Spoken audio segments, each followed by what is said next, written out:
from liberation, I want to tell you a story about how I ended up here. And I want to tell you this story because right now there's a shift happening in the United States where people who never thought about Palestine before, who never thought about the conflict before, are joining us in the streets, are joining us in their words and in their conversations. They're knowing that what is happening is a crime. We would have never imagined they would have taken that position before. I went to Iraq in 2003, just like so many people who joined the military.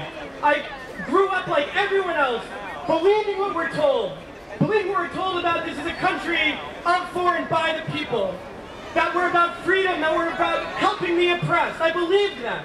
I believed that when we were going to Iraq and they were telling us, saying things like self-defense, words like Israel uses. When they were saying things like terrorism, words that Israel uses.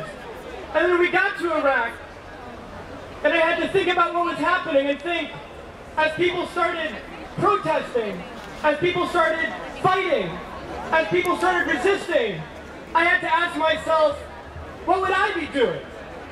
You know, and our officers, our commanders, the politicians, they were telling us that they're resisting because they're terrorists.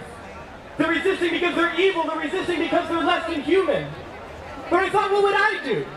If it was my home, if it was my country, it was my family that was destroyed, if it was my brother that was killed, I realized that if I was there, I would be resisting too. Those people resisting were my sisters and brothers. They had the right to resist. When people are occupied, resistance is justified. Say it with me. When people are occupied, resistance is justified. When people are occupied, resistance is justified. When people are occupied, resistance is justified. And the same reason the U.S. went to Iraq wasn't because of self-defense, wasn't for freedom and democracy. They went to Iraq because they want to control the